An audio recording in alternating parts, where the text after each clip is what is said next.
네, 여러분 안녕하십니까? 산림기능사 필기예상 문제 11회에 와 있습니다. 네, 여러분을 환영합니다. 문제로 들어가겠습니다. 문제 1번입니다. 참나무류, 호두나무, 밤나무 등의 대립종자의 파종에 흔히 쓰는 방법은 대립종자라는 건 뭡니까? 알맹이가 큰 종자입니다. 나달이 큰 종자. 밤나무, 참나무를 뭐가 알죠? 도토리나무죠. 호두나무의 호두, 밤나무의 밤, 이런 것은 알맹이가 큰 종자죠.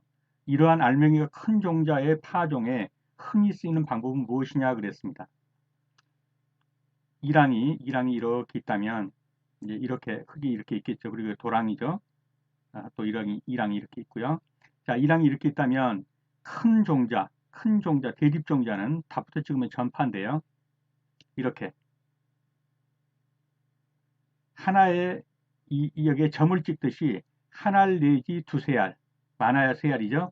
이렇게 심는 거, 점을 찍듯이 찝는 거, 이런 것을 가리켜서 전파다 이렇게 말을 합니다. 전파.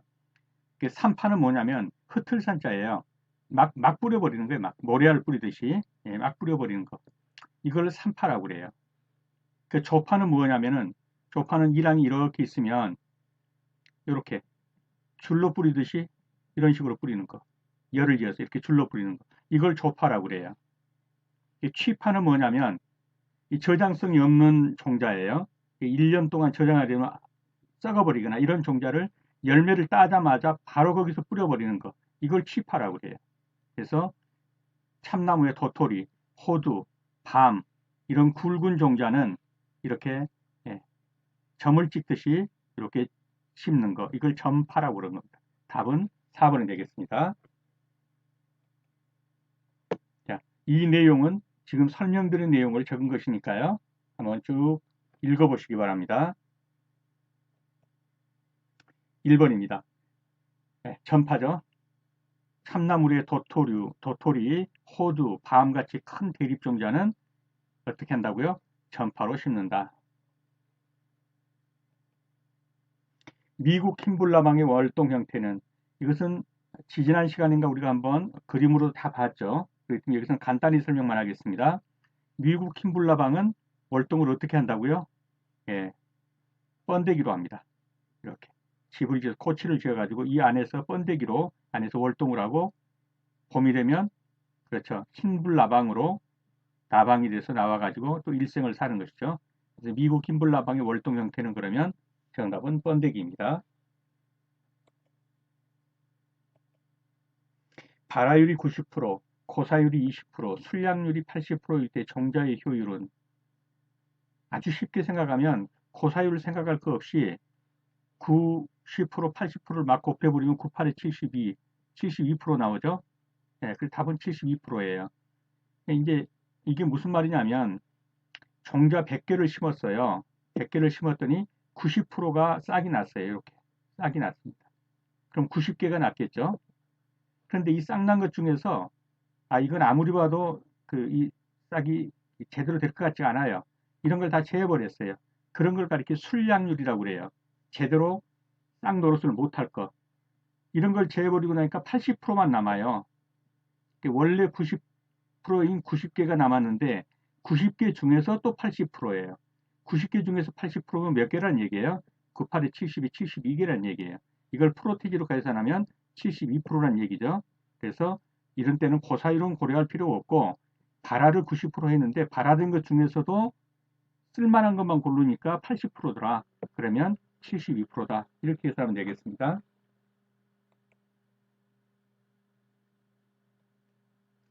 4번입니다. 다음 중 종자의 발화율이 가장 낮은 것은 제일 발화가 안 되는 거. 100개 심어봐야 그렇죠. 한 뭐 20개 날까 말까 한다든가. 그래서 종자의 발화율이 가장 낮은 것은 답부터 찍을게요. 전나무입니다. 발화율이 가장 좋은 것은 해송이에요. 해송은 91% 정도까지 발화가 돼요. 한번 보겠습니다. 자, 이게 전나무예요. 이게 보기에도 발화가 잘 안 될 것처럼 보이나요? 그렇죠? 이게 전나무예요. 이 발화율이 25%밖에 안 돼요. 해송은 이게 해송이에요. 이 해송은 아주 발화율이 높아요. 91% 이상이 발화돼요. 똑같은 소나무 같이 생긴 건데요. 주목은 발화율이 55%, 비자나무는 발화율이 61%예요. 시험에 나온다면 이게 나올 거고 아니면 이게 나올 거예요. 그래서 발화율이 가장 높은 거 해송, 발화율이 가장 낮은 거 전나무. 전나무 생김새 한번 봐보세요. 이게 싹이 잘 안 날 것처럼 생겼나요? 예. 전나무가 가장 발화율이 낮다. 다음 중 종자의 발화율이 가장 낮은 것은 전나무. 뽕나무 오갈병의 병원균은 그랬습니다. 뽕나무 오갈병의 병원균. 정답도 찍으면요. 그쵸. 파이토플라즈마죠. 이 파이토플라즈마가 뽕나무 오갈병하고 대부분의 뭐가 또 하나요? 그렇죠. 입자루병. 대부분의 입자루병은 이 플라즈마입니다. 그런데 그 입자루병 중에서도 플라즈마가 아닌 게 하나 있었죠. 즉 균류. 예, 예, 곰팡이에서 하는 거 뭐라고 그랬습니까? 벚나무, 벚나무 입자루병. 이거는 균류 중에서도 잔황균, 곰팡이의 잔황균. 그래서 파이토플라즈마, 입자루병, 오갈병, 예, 그래서 뽕나무 오갈병과 대부분의 입자루병은 파이토플라즈마라는 세균, 이 세균의 일종입니다. 이 병원균이다 이렇게 보시면 되겠습니다.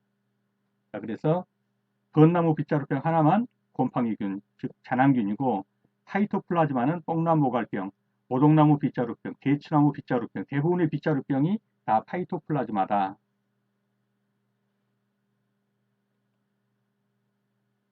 씨앗을 건조할 때 음지에 건조해야 좋은 종은 양지에 건조해야 좋은 종도 있고 음지에 건조해야 좋은 종도 있죠. 음지에 건조해야 좋은 종은 대부분 뭐니까 전분으로 구성된 종자를 이렇게 보시면 돼요. 그래서 밤나무의 밤이나 또는 도토리나 이런 것들은 음지에 건조해야 합니다. 여기서는 밤나무가 답이 되겠습니다. 전분을 저장 양분으로 하는 대립종자인 밤나무, 참나무의 도토리 등은 음지에 건조하는 것이 좋다. 그 대신 나머지 소나무, 전나무, 낙엽송 이런 것은 햇볕이 잘 드는 양광건조 건조한다. 그래서 묻는 것이 음지 건조는 뭘로 하냐? 밤이나 도토리는 음지 건조하는 게 좋다. 2번이 정답이 되겠습니다.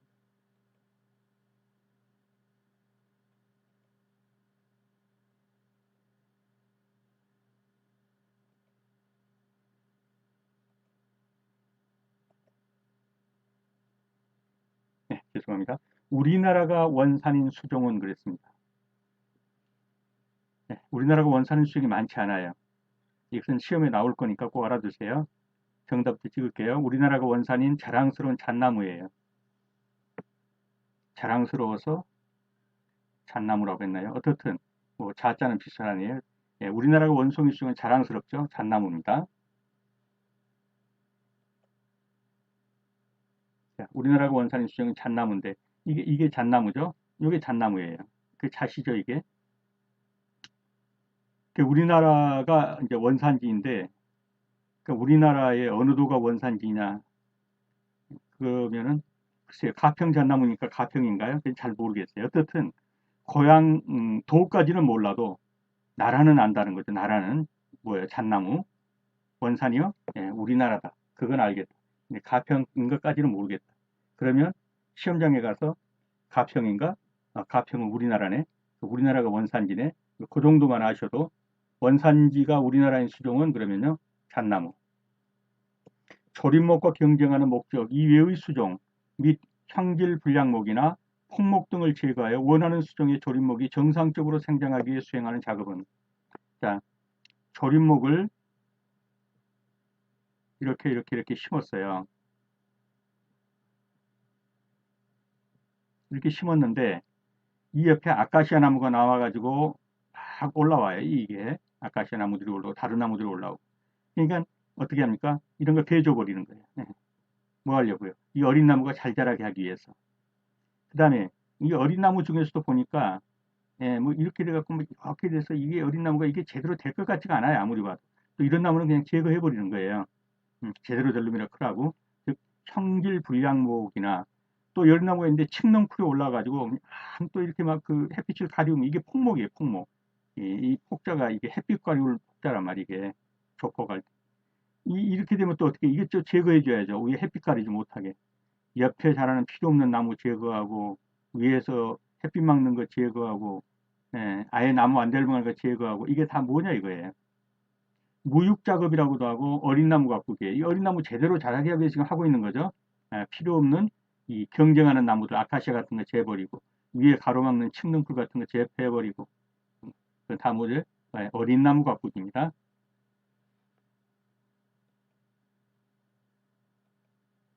다음 중 잎을 가해하지 않는 해충은 자 잎을 가해하지 않으면 예, 뭐 줄기를 파먹든지 아니면 뿌리를 파먹든지 할 텐데요.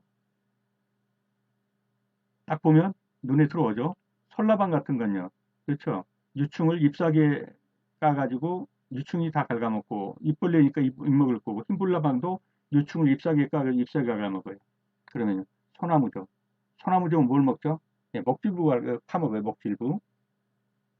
지금 보시다시피 이 먹질부에 구멍 뚫어 파먹고 있죠. 이렇게. 이게 뭐죠? 이게 소나무점이 먹는 거예요. 소나무점. 그래서 잎을 가해하지 않고 소나무점은 소나무 목질부를 파먹는다. 뛰어난 번식력으로 인하여 수목피해를 가장 많이 입히는 동물은 정답은요? 그렇죠. 들쥐죠. 얘는 이빨이 날 때 이빨을 갈아줘야 돼요. 나무다 간단 말이에요. 그래서 나무를 다 갉아버려요.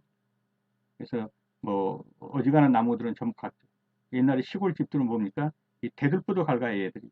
먹는 게 아니라 이빨이 날 때 가려우니까 갉는다고. 그래서 어지간한 나무들을 다 갉아버린다. 번식력도 뛰어나요. 이 들쥐는 적송, 참나무, 단풍나무 등의 목질부를 갉아서 피해를 입히는 거예요. 번식력으로 인하여 수목피해를 입히는데 어떻게 한다고요? 목질부를 다 이빨로 갉아가지고 얘가 들쥐다.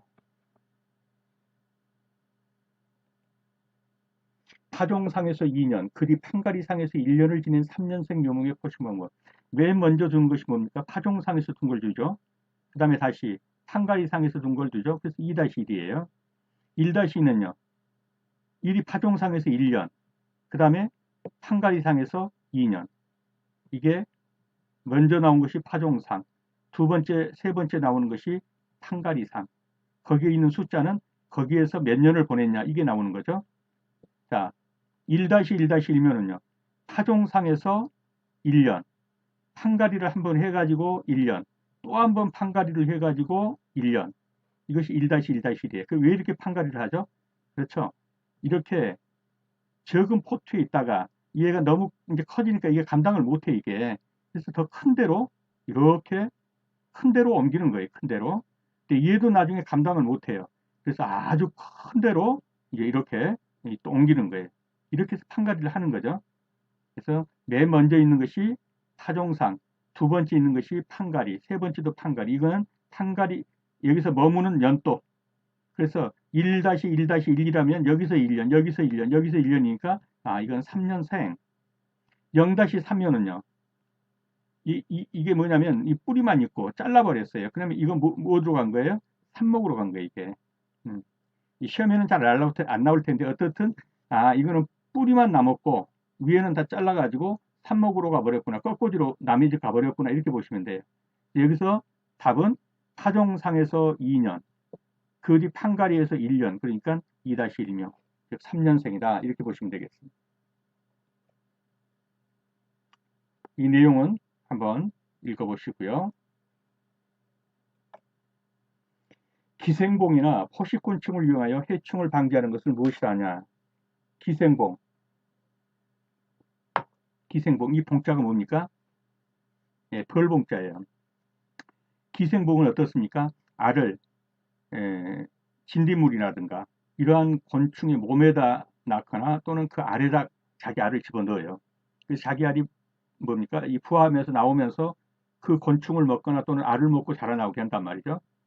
포식곤충은 진딧물을 잡아먹는 무당벌레를 풀어놔가지고 무당벌레가 진딧물을 잡아먹게 한다든가. 그래서 이런 기생봉을 풀어놓거나 포식곤충을 이용해서 해충을 방지하는 거, 지들 잡아먹게 하는 거 뭐겠습니까? 그렇죠.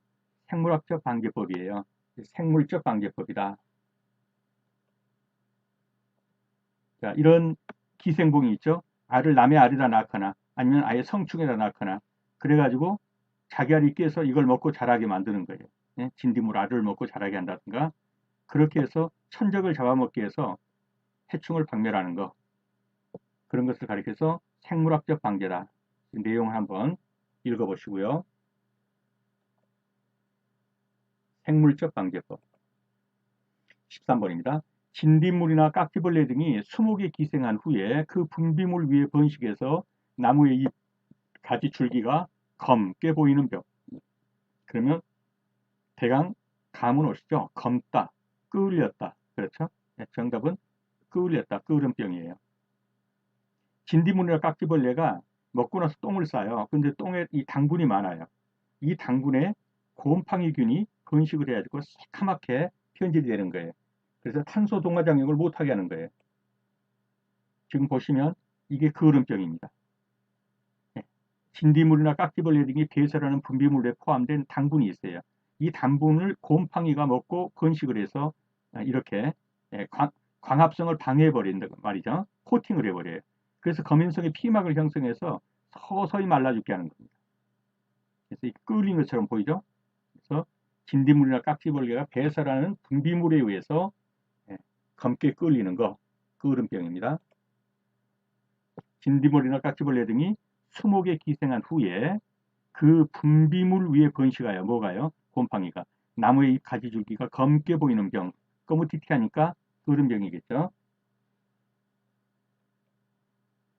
옥시테트라사이클린 수화제를 수간에 주입하여 치료하는 수병은 나무가 이렇게 있으면 여기를 파고 링게르병에다 이렇게 해서 이 수간 주입을 하죠. 테트라사이클린을. 이게 이제 뭐 죽이려고 하는 거죠? 이게 이렇게 사는 것으로 여기서 뭐겠느냐 이렇게 묻는 거예요. 정답은요. 예, 대추나무 빗자루병이에요.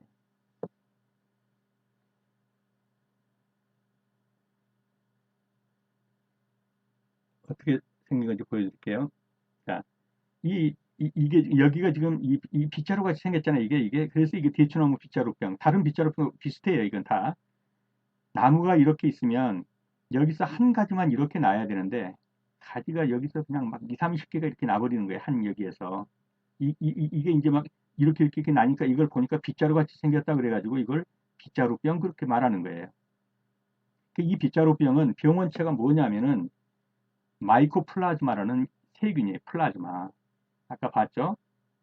뭐 파이토플라즈마, 마이코플라즈마, 어쨌든 플라즈마예요. 이걸 죽이려고 하면은 이거 자체를 물에 그 약재 물에다 담가버리는 침지법을 쓰든지 아니면 여기다 수관에다가 그렇죠? 예, 주사식으로 주입을 해가지고 이걸 잡든지 이렇게 한단 말이죠.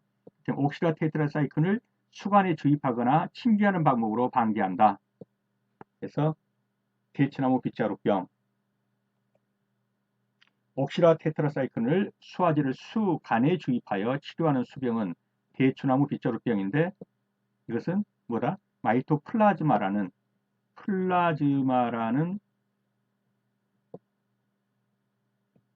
세균에 의해서 발병하는 것이다. 그리고 옥시다 테트라사이클린을 수간에 주입한다. 그렇게 알아두시면 되겠습니다. 산림 도구를 만들기 위한 자루형 원목으로 사용되는 목재로서 가치가 없는 것. 자루형 원목. 단단하고 어느 정도 탄성이 있어야겠죠. 다 붙어가 나면요. 예, 소나무 같은 침엽수 목재는 이 목재형으로 좋지가 않아요. 이거 연목이라고 그래가지고 좀 푸석푸석하죠. 그래서 이 자루형, 도끼형 자루형이라고 하면, 예, 그렇죠. 질기고 끊어지지 않아야 돼요. 그리고 탄력도 있고. 그래서 목질 섬유가 긴 나무 맞고요. 탄력이 질긴 나무, 그렇죠. 옹이나 이런 게 없어야 돼요. 이것도 맞죠. 침엽수 목재, 예, 소나무류의 목재는 적합하지 않습니다. 그래서 침엽수 목재는 일반적으로 연목재가 많아서 좀 푸석푸석하죠. 자루형 원목으로서는 가치가 없다. 그래서 산림도구, 도끼라든가 이런 것, 자루 만드는 것은 침엽수 목재는 적당하지 않습니다. 조림 작업 시 조림목을 심을 구덩이를 파는 데 사용되는 기계는 무엇이냐 그랬어요. 예, 조림을 하려면 땅을 이렇게 파줘야겠죠. 예, 그리고 여기다가 심어야 되니까. 이런 구덩이를 파는 거, 이런 기계를 뭐라고 하냐 그랬어요? 대강 봐도 감은 오죠? 그렇죠. 심는다. 심을 식자. 혈. 예, 구덩이 혈자예요. 구덩이 혈자. 그래서 답은 식혈기예요.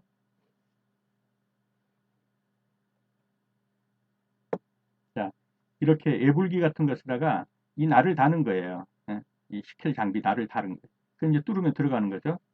그래서 식물 식자에다가 이 구덩이 혈자입니다. 이게. 예.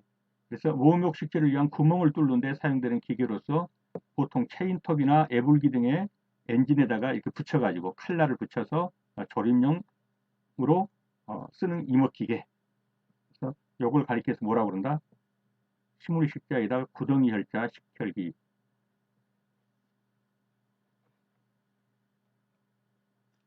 식혈기입니다. 이행정 내연기관에서 연료에 오일을 첨가시키는 이유로 가장 적합한 것은 연료에다 왜 오일을 첨가시킬까요? 오일은 뭡니까? 윤활작용하는 거죠. 그래서 엔진 내부에서 윤활작용하려고 첨가시키는 거예요. 사행정에서는 별도의 그 오일 구멍이 있단 말이죠. 그래서 가스켓으로 봉한단 말이죠. 그런데 이행정에서는 부피를 적게 해야 되기 때문에 아예 그냥 뭡니까? 휘발유에다가 플러스 오일 섞어버려요. 그래서 같이 집어넣으니까 피스톤이면 이 실린더가 오르고 내리고 할 때 그렇죠? 여기에 같이 들어가 있단 말이에요. 이게 오일이. 예. 그래서 이 뭡니까? 윤활작용을 해줘야 돼요. 엔진 내부에서. 근데 아예 어떻게 한다? 휘발유하고 오일을 섞어서 넣어버린다. 뭐하게 하려고? 엔진 내부에 윤활작용을 시키기 위해서 휘발유에다가 오일 섞어서 넣어버린다. 그래서 연료에다가 오일을 첨가시키는 이유는 윤활작용을 위해서.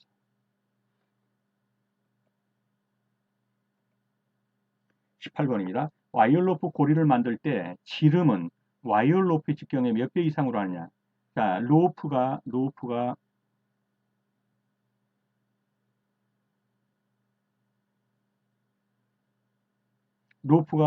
요게 1cm 직경이라고 합시다.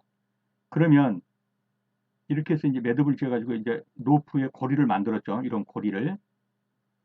로프의 고리를 만들었는데 그러면 이 지름 길이는 얼마로 할 것이냐 이 말이에요. 여기서 이 그러니까 이 로프 직경의 20배 이상으로 해야 된다. 그래야 안전하다. 왜냐하면 이 지름이 너무 적으면 이 탄성을 너무 제압하게 되면 문제가 있겠죠. 그래서 어떻든 20배 이상으로 해야 한다. 이 직경에. 이 직경이 20배 이상으로. 그러니까 이게 20이면 이게 이 직경은 20cm 이상으로 해야 되겠죠. 그래서 정답은 20배가 되겠습니다. 자, 그림을 보시다시피 이 로프의 직경이 1cm라면 이 지름은 20cm 이상이 돼야 된다는 거예요. 이 고리에 있어서. 그래서 정답은 20배가 되겠습니다. 19번입니다. 가지톱으로 가지치기를 할 때 지켜야 할 유의사항이 아닌 것은 후진하면서 작업한다. 안내판이 짧은 기계톱 사용한다. 작업자는 벌목한 나무에 가까이 있어서 작업한다. 벌목한 나무를 몸과 체인톱 사이에 놓고 작업한다. 자, 정답은요. 그렇죠. 틀린 것은 뭡니까?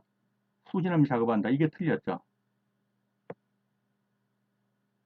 나무를 벌목을 이렇게 했는데 가지가 이렇게 나 있어요. 이렇게 나 있는데 여기서부터 전기톱 잡고 사람이 후진하면서 작업한다? 손은 여기에 있고요. 이게 되겠어요? 안 되죠. 여기서 사람이 전진하면서 이렇게 전진하면서 배가야겠죠. 그래서 후진하면서 작업한다 그러면 틀렸어요. 여기서 벌목된 기계를 안내판이 이렇게 있는데 이 안내판이 긴 거 가지고 땅 박힐 거란 말이에요. 안내판이 너무 길면 안 돼요. 안내판이 짧은 거 사용한다 맞고 벌목한 나무 가까이서 해야죠. 예, 여기에 가지들이 있는데 저 멀리서 이게 잘라지겠어요? 가까이 몸에 붙여서 해야 합니다. 가까이 작업한다. 이건 맞습니다. 벌목한 나무를 몸과 체인톱 사이에 놓고 작업한다. 이것도 맞아요. 한번 그림을 봐보겠습니다. 자, 이게 잘 보이나요? 자, 여기서도 지금 배 같죠? 이렇게 배 같죠? 앞으로 전진하면서 여기도 지금 줄기가 이렇게 있죠? 이렇게 배 간단 말이에요. 앞으로. 그죠? 그 다음에 이 나무와 체인톱 사이에다가 몸과 체인톱 사이에다가 나무를 뒀잖아요. 그리고 가까이 섰죠. 예, 가까이 서고 전진하면서 하고 이 이게 뭐예요? 이게 안내판이 이게 이 안내판이 너무 길면 이 땅속에 막 박힐 거예요. 그래서 안내판도 이 가지치기 하는 안내판은 너무 길어서는 안 돼요. 짧아야 돼요. 그래서 안내판은 좀 짧아야 되고 이 가지치기 하기 좋게 예, 가까이서 하고 그렇죠. 몸과 이 기계톱 사이에다가 나무를 두고 한다. 전진하면서 한다. 이해가 되셨죠? 그래서 후진하면서 작업한다 하니까 이게 틀린 것이죠. 산림작업용 도끼에 날을 관리하는 방법으로 옳지 않은 것은 자, 도끼날이 너무 예리하면 찍어서 박혀가지고 도끼날 빼다가 하루 다 가버려요. 그리고 빼다 보면 또 안 빼지니까 억지로 힘쓰다 보면 뭡니까? 자루 나가버리고. 그래서 산림작업용 도끼날은 너무 예리하고 잘 박혀도 안 된다. 적당히 해야 되는데 벌목도끼의 날의 각도는 9 내지 12도, 가지치경 날의 각도는 8 내지 10도. 이 숫자가 낮을수록 뭡니까? 예리한 거죠. 가지치기는 한 번씩 치면 착착 나가줘야겠죠. 그래서 8 내지 10도. 그냥 눈도장 찍어 놓으세요. 이렇게 나올 수도 있으니까. 벌목도끼의 날의 각도는 9 내지 12도. 그런데 날카로운 삼각으로 연마해야 한다. 이거 한 번씩 찍고 나서는 박혀가지고 빠지지도 않는다. 그래서 이건 틀린 거예요. 예. 도끼 빼다가 하루 다 가버린다. 그리고 뭡니까? 도끼자루 나가버리면 그냥 하루 공치는 거죠. 그래서 관리하는 방법 옳지 않은 것은. 그럼 아치형으로 연마한다는 건 뭘까요? 도끼날을 이게 이렇게 된 게 아치형이잖아요. 예? 그래갖고 이렇게 도끼 있겠죠. 이렇게. 그럼 잘 박히지 않겠죠. 나를 이런 식으로 예, 관리를 한다는 거예요. 갈아서 이런 식으로 아치형으로 이해가 되셨죠? 그래서 아치형으로 연마한다. 이것도 맞아요. 그래서 날카로운 삼각형 이걸로 하면 한번 찍고 빼는데 한나절 간다. 빼다 보면 차로 나가버려 가지고 하루는 그냥 공친다. 날이 너무 날카로우면 너무 날카로운 삼각형이 되면 어때요? 벌목할 때 날이 나무 속에 박혀 갖고 끼어서 나오질 않는다. 그래서 아치형으로 한다. 정답은 2번이 되겠습니다. 네, 수업하시느라 수고 많으셨습니다. 다음 시간에 다시 뵙겠습니다. 감사합니다.